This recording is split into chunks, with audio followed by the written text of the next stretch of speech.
प्रधानमन्त्री सिंहदरबारमा बसिराख्नु भएको छ कालो चस्मा लाएर। यहाँ संसदमा पुरै तपाईको हामीले जवाफ खोजिरहेका छौँ कि त उहाँले भन्न सक्नुपर्छ उहाँ संसदबाट निर्वाचित प्रधानमन्त्री होइन, नेपालको संसदको सदस्य होइन भनेर उहाँले भन्न सक्नुभयो भनेको होइन भने यो सिर्फ हामी प्रतिपक्षको मुद्दा होइन। यो राष्ट्रिय स्वतन्त्र पार्टीबाट विजय प्राप्त गरेका 181 जना सांसदहरूको अस्तित्वमाथिको पनि प्रश्न हो। किनभने यो संसदमा नीति तथा कार्यक्रम हो, हामीले कुनै विधेयकमाथि छलफल गर्न प्रधानमन्त्रीलाई डाकेका होइनौँ। त्यो भावना सम्माननीय सभामुखज्यू म छोट्याएँ।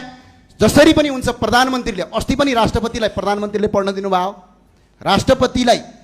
राष्ट्रपतिले पढ्दै गर्दा त्यही भएर सम्माननीय प्रधानमन्त्रीज्यूलाई सानोमाया तामाङ भरतपुर 25। मेरो समस्या त यो घुँडा दुख्ने थियो। म वैदिकमा गएर अनि चेकअप गरेर औषधि चलाइदिनु भयो, राम्रो हुँदै गयो, अहिले राम्रो छ। सत्ता तपाईँहरूसँग छ, तर यसको मतलब यो होइन कि जनताको प्रतिनिधित्वको आवाज नै नसुन्ने भन्ने होइन।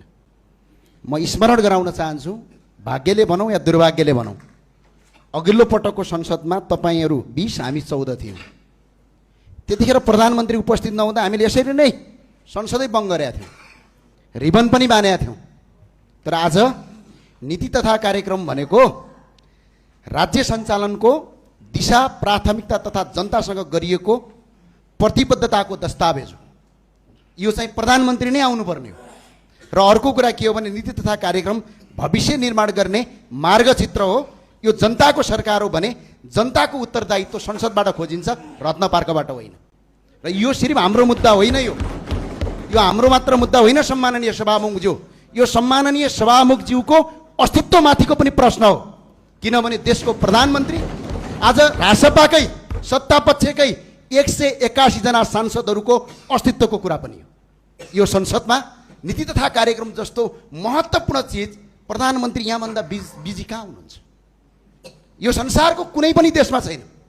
नीति तथा कार्यक्रम सरकारको प्रमुखले नै सुन्ने पनि हो, जवाब दिने पनि हो, प्रस्तुत गर्ने पनि हो।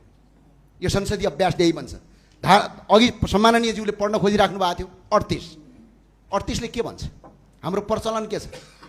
प्रचलनमा प्रधानमन्त्री बिरामी हुनुभयो, प्रधानमन्त्रीले मुलुक छोडेर बाहिर जानुभयो, त्यस्तो अवस्थामा मात्र प्रधानमन्त्रीले आफ्नो मन्त्री तोक्ने। प्रधानमन्त्री सिंहदरबारमा बसिराख्नु भएको छ कालो चस्मा लाएर। यहाँ संसदमा पुरै तपाईँको हामीले जवाफ खोजिरहेका छौँ कि त उहाँले भन्न सक्नुपर्छ उहाँ संसदबाट निर्वाचित प्रधानमन्त्री होइन, नेपालको संसदको सदस्य होइन भनेर उहाँले भन्न सक्नुभयो भनेको होइन भने यो सिर्फ हामी प्रतिपक्षको मुद्दा होइन। यो राष्ट्रिय स्वतन्त्र पार्टीबाट विजय प्राप्त गरेका 181 जना सांसदहरूको अस्तित्वमाथिको पनि प्रश्न हो। किनभने यो संसदमा नीति तथा कार्यक्रम हो।